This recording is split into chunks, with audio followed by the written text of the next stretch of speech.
Hey, what's up guys? Today I'll show you a comedy fantasy film, Carlston za ognjenku. Spoiler ahead, watch out and take care. The movie begins with two carefree sisters playing in a beautiful pond atop a mountain. This pond is located beside a graveyard, and it is narrated that World War I had taken its toll on their country of Serbia, and many of their male population had died. The pond itself is rumored to be cursed, because the tears of the two sisters' widowed great-grandmother created the pond. The great-grandmother became so well known for her grief, that she was the most prolific professional funeral wailer in the area. It is forbidden to bathe in the cursed pond, but the brunette sister doesn't believe in the curse, and decides to bathe there despite her blonde sister's admonitions. The sisters inherited the family business, but because the war had claimed so many lives, there were no men left in the village, and they are now struggling to make ends meet. Two men survived the war and came home later, but unfortunately, they both quickly died soon after. It's only the women who are now left in the village, and they are all desperate for man's companionship and hormones. To add to their woes, the village's main source of income, the vineyard, was turned into a minefield by the owner as a defense during the war.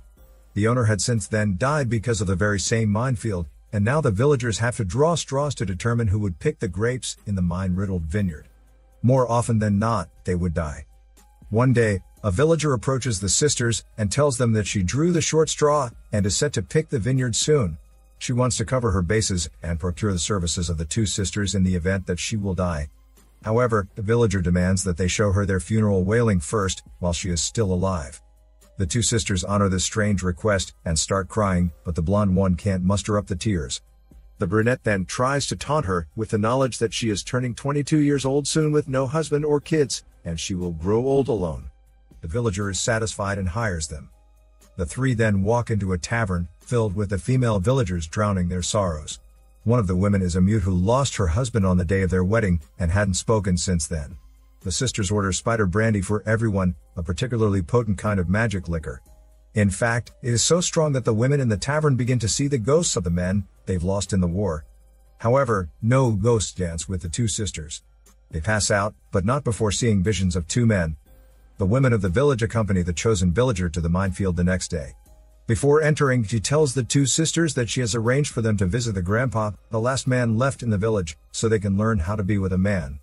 The villager steps into the field, triggers a mine, and immediately dies. As the last man in the village, the grandpa is the last resort for all the women there for their carnal needs. However, the blonde sister couldn't go through with it, and her screams kill the old grandpa accidentally, together with his dying hormones. The rest of the villagers are enraged that they killed the grandpa. So they tie the two sisters to a pyre, and are about to burn them to death, when the girls plead and tell them that they will go out, and look for men to bring back to the village. The villagers agree, and a witch among them curses the two sisters. If they don't hold up to their end of the bargain, their great-grandmother's soul will be bound to rot in this world forever. A flock of bats emerge and fly away, as if to signify the curse's looming threat. So the two sisters set out into the world, but they don't have much luck in meeting eligible men. They stumble into a carnival, and the blonde sister meets the so-called Man of Steel, a circus performer who intends to launch himself out of a cannon. But a singer who introduces himself as the King of Charleston catches the crowd's attention, and they flock to him instead. These are the two men who appeared in a vision to the two sisters back in the tavern. The blonde sister is instantly enamored with the Man of Steel, and volunteers to be launched from the cannon with him. The two soar into the sky, and they land in a shallow pool. Meanwhile, the brunette sister follows the crowd, chasing the King of Charleston, and the two lock eyes. The Man of Steel loses consciousness in the pool, and the blonde sister saves his shitty life. Grateful, he offers her a position as his assistant. Caught in a mob of his adoring fans, King of Charleston says that whoever catches the red rose will be his queen. He throws the flower into the pool, and the women fight each other to get it. The brunette sister manages to get the flower. While the women are all distracted, the King of Charleston gets into a car and calls the Man of Steel to get inside. It turns out the two men know each other. The blonde sister follows him, while the brunette latches onto the moving car. The brunette reveals that she has the flower, and they allow her to get in. After they're safely away from the circus, the blonde asks them to stop the car, so she and her sister can have a moment alone. The pair hides behind a bush, and changes their clothes.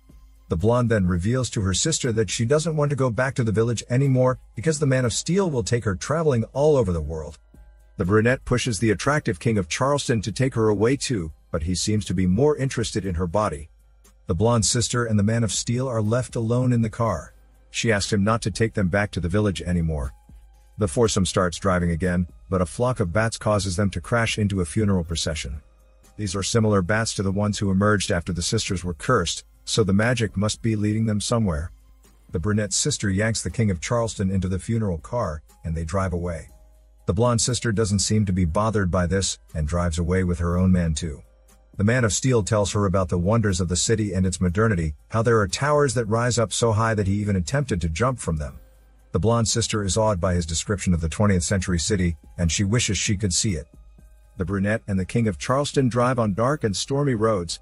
Along the way, the stolen funeral car's door opens, and the coffin it's carrying plops down the road. The two sisters enjoy their time away from each other. They try to ignore the specter of the curse, and dismiss it as simply their village's backward thinking. But eventually, the blonde sister's conscience gets the better of her, and she returns to the village with the Man of Steel. The hormone-thirsty village women welcome the Man of Steel with open arms. They hear about the Man of Steel's talents, and so they hoist him and the blonde sister above the minefield on an upside-down bicycle, so they can safely harvest the grapes. Afterward, women celebrate in the tavern with the Man of Steel, who begins to drink a lot. Meanwhile, the village which breaks the curse with the blonde sister, and finally lets their great-grandma's soul rest. Later, the brunette sister arrives at the pond with the King of Charleston, and sees her sister. She encourages the blonde to go rescue her man before his hormones are all devoured up by the village women.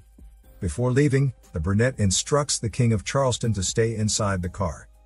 The two arrive at the tavern, and the blonde sister professes her love for the Man of Steel. But he is having the time of his life, and has a hard time believing that he is in hormone danger. The blonde insists that they should escape while the villagers are drunk. The Man of Steel rejects her, and continues his merrymaking. The King of Charleston steps into the tavern despite the brunette sister's instructions, and drinks some of the spider brandy, unaware that the villagers are looking at him lustfully, like he's something to eat. The mute even begins to speak again. He starts to perform an enchanting dance on the dining table, and the women fight over him. They scream, howl, and jab at each other. When the fighting finally hits a lull, Man of Steel drunkenly reveals that the King of Charleston isn't really a king back in their region, but a nobody. The two men are about to fight, but the Man of Steel collapses. The tavern owner suggests that the two determine who the real man is by showing their prowess in bed. So the villagers happily carry the two men to bed, to the dissatisfaction of the two sisters. The blonde, in particular, is feeling jilted, because she's the one who brought the Man of Steel home, but it's the other women who will get to have their way with him. In a fit of rage, she goes to the bedroom, where the King of Charleston is, and offers herself to him. However, he refuses. The blonde sister quietly leaves the room, but a naked woman quickly replaces her, and entices the King of Charleston. Still, he refuses the woman. The next morning, the blonde tells her sister that the king didn't touch her. She is still dismayed with how her own man acted, though. But the mute talks to the Man of Steel, and tells him that she knows that deep inside, the only woman for him is the blonde sister. She convinces him to stop acting like a playboy, and tell her that he loves her. The two sisters get inside the car, intent on leaving the village behind once and for all. The King of Charleston steps out of his room, only to see that there's a long line of women outside, waiting for their turn with him. He ignores them all, and is unnerved that the women are following him. So he runs, but they chase him. The Man of Steel tries to stop the sisters' car, and apologize for his actions, but they just continue to drive. The King of Charleston arrives at the vineyard, not knowing that it's a minefield. The women chasing him informs him that the vineyard is riddled with mines. He is now afraid to move, lest he triggers one of the bombs. The sisters arrive, and the brunette decides to rescue her lover from the minefield. Before she goes, she bids her sister goodbye, and tells her to go live a full life. She is still wearing the red rose that the King of Charleston threw the day they first met. Like in a choreographed dance, the brunette slowly stalks toward the King of Charleston, and they share a passionate kiss. The villagers are all watching this, and are moved by the love the two share. The King of Charleston and the brunette sister starts doing the tango, while bombs detonate all around them. One last bomb explodes, killing the two lovers and ending their dance of death.